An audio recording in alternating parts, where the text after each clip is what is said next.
Je sors d'un triptyque ou d'une trilogie autour de, autour de la pierre. Donc voilà, j'ai bien donné, je pense, dans le côté sec et rugueux de l'affaire. Et à un moment donné de cette trilogie, nous sommes allés à Esch-sur-Alzette, une ville industrielle avec des forges, lesquelles ont été réinvesties par des artistes. Et elles ont aujourd'hui les pieds dans l'eau. Et on m'a demandé un jour de faire une sorte de one-shot et d'imaginer quelque chose, les pieds dans l'eau. Et du coup, j'ai réinvesti des matériaux anciens, du répertoire, parce que j'avais vraiment pas le temps de créer, mais en me disant, tiens, allez, hop, je plonge des danseurs et une certaine chorégraphie dans l'eau, qu'est-ce qui se passe? Je ne soupçonnais pas en fait la profondeur de l'expérience déjà et son intérêt, parce que l'eau est un réel partenaire, mais extrêmement mouvant. Donc dès qu'on le touche, dès qu'on marche, dès qu'on s'assoit ou qu'on se relève, enfin, il y a tout un mouvement supplémentaire qu'il ne faut pas essayer d'évacuer.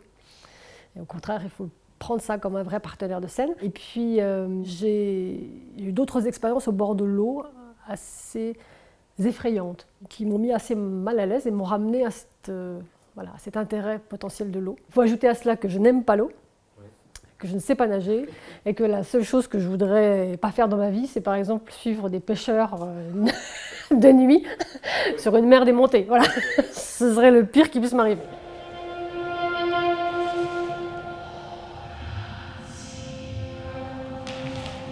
Ma façon de travailler, une fois que j'ai attrapé, je dirais, un sujet potentiellement intéressant, c'est d'aller chercher, non pas dans mes simples et seules références, des images, des mots, mais évidemment dans le travail des autres. Je pense à Léonore Fini, qui est une peintre surréaliste, contemporaine de Genet, enfin de tout un ensemble de gens assez étonnants. Elle a un univers morbide, où l'eau est ultra présente, extrêmement sensuelle en même temps. Il y a évidemment Bachelard, mais pour tout le potentiel poétique. C'est très beau quand il dit que l'eau est le corps des larmes.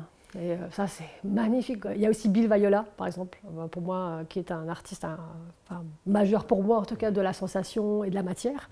Après, il y a un autre univers plus sombre, que j'aime aussi, qui est lié au monde des abysses. Mais là, on est aussi dans des références qui sont presque scientifiques. Enfin, c'est-à-dire que moi, le monde des abysses, c'est un monde qui me fascine, parce qu'on ne sait pas vraiment de quoi il s'agit, ou jusqu'où ça va.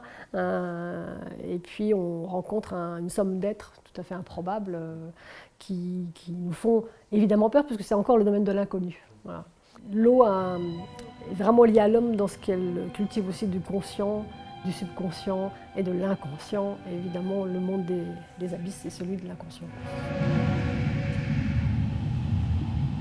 C'est vrai que dans l'eau, il y a plein de mouvements plus ou moins forts, du courant, voilà, et en même temps dans des horizontalités, des verticales et de la profondeur. Alors, nous, on essaie un petit peu de mélanger tout ça, d'autant plus qu'on est parfois à sec, c'est-à-dire on est en dehors de l'eau, dans une danse qui rappelle plus l'eau que l'eau elle-même. C'est-à-dire c'est vraiment sur la question de la fluidité. Comment est-ce que notre corps peut rendre encore plus présente l'eau. Dans l'eau, il y a aussi une question de la surface. En fait, c'est très sensuel, si on prend le temps, mais il y a le trouble de la surface, la caresse de l'eau en surface, avant peut-être aussi de lui donner une énergie. Et puis, il y a effectivement le lien à l'eau dessous. Et là, j'utilise d'ailleurs des cailloux qui sont des bons gros galets, en fait, qu'on peut lâcher au-dessus de l'eau. Et il y a ce phénomène du gros plouf. Et à partir de là, on peut aussi travailler sur ce domaine qui est celui de la profondeur, plus ou moins immergé, plus ou moins en contact, plus ou moins en projection d'eau, et jusqu'à la flottaison. Et la flottaison, c'est celle du corps mort aussi. Quand j'ai commencé à travailler sur cette thématique-là, je m'y suis mise, pour une fois, à l'eau. J'ai commencé par expérimenter des choses pour me dire, quelles sont les pistes, qu'on ne soit pas devant un inconnu total. Donc ça, c'était une première recherche. Et j'ai pu aussi la conforter avec des petites séances avec une danseuse, une autre, une troisième. C'est-à-dire qu'on un petit galop d'essai pendant presque une année qui nous a permis quand même de prendre des notes sur les possibles. Je suis allée voir aussi un club de natation synchronisée parce que je voulais savoir un peu comment elle travaillait et puis quelles étaient les techniques. Donc elle travaille à sec. Donc toutes les chorégraphies sont répétées dans les vestiaires, avec des codes pour se dire d'être renversé, d'être ceci, d'être cela. Et après, elles vont dans l'eau. Et on se rend vite compte que c'est nécessaire parce que c'est très fatigant en fait, d'être dans l'eau. Je me suis dit, ah, c'est peut-être aussi la solution, à la fois pour préserver de l'énergie sur une journée de 6-7 heures de travail. 2 heures suffisent largement en piscine, en fait. Voilà. Sinon, on est cuit. On vit des expériences en piscine qui nous permettent d'attraper des idées. On les modèle un petit peu à sec et on les replonge dans le bain. Et après, ça nous permet d'affiner voilà, des perceptions ou même des thématiques. Hein. Après, on les ressent. En fait, on fait sans arrêt ça, l'aller-retour, dehors, dedans, dehors, dedans.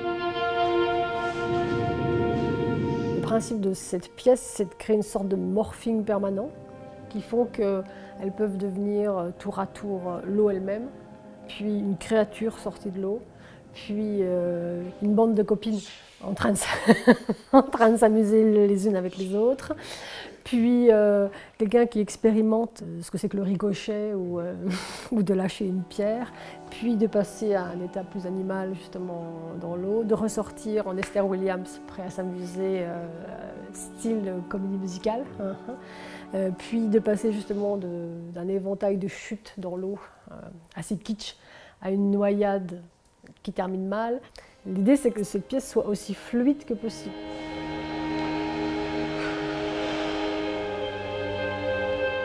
C'est effectivement une pièce qui est conçue pour, je dirais, les lieux extérieurs ou intérieurs qui sont chargés d'eau. On a, nous, plusieurs créations successives, on va dire ça comme ça. C'est-à-dire qu'on fait notre premier galop d'essai en piscine, qui est un lieu finalement public. Fermé, non dédié au spectacle. Il peut y avoir aussi des thermes, ça c'est peut-être vraiment intéressant. Et puis après, il y a d'autres types de lieux qui m'intéressaient, c'était effectivement tout ce qui est bord d'eau. Dans les deux cas, ce que je voudrais, c'est créer une espèce de bizarrerie qui fait qu'en fait, effectivement, il y a quelque chose de décalé dans le paysage ou dans l'endroit. Quand on sera en lac et en bord de rivière, je voudrais plutôt que ce soit en diurne. Et peut-être en fin de journée, après, après il faut jouer avec le... C'est très compliqué parce qu'il faut jouer, en tout cas au bord de mer, avec le soleil couchant, pour ne pas l'avoir dans les yeux, plus les marées. Le lac, c'est plus simple, ouais. Mais j'ai plus envie de jouer avec l'entièreté du paysage et ses couleurs. Voilà. J'ai besoin de le voir et j'ai besoin que le public le voie.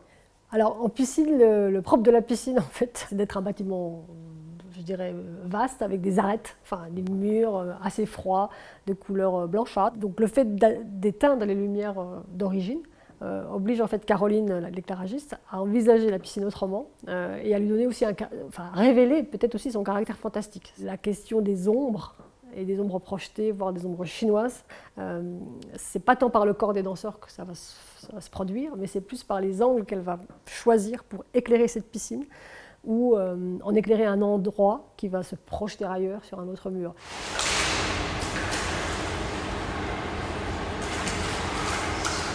Dans chaque lieu, effectivement, où on va en résidence, on demande s'il n'y a pas une piscine qui voudrait bien nous accueillir. Alors parfois, il s'agit juste des danseuses et de moi-même. Parfois, un peu plus de technique. Voilà. Donc, en l'occurrence, là, ici à Sotteville, on avait surtout besoin de reconfronter des matériaux qu'on avait travaillés en studio. On a été super bien accueillis. Voilà.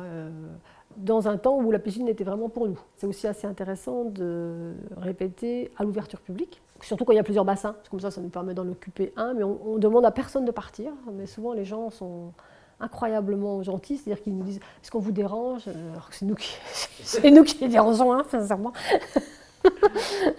Et donc c'est assez agréable à vivre, et en même temps il y a plein d'enfants aussi qui deviennent spectateurs, en fait, parce que c'est quelque chose de nouveau pour eux. C'est une activité inhabituelle en piscine, donc ils regardent, ils applaudissent à chaque fin de séquence, et parfois ils font comme nous. Ils se mettent derrière et puis ils essaient de faire pareil. J'ai plein d'images comme ça.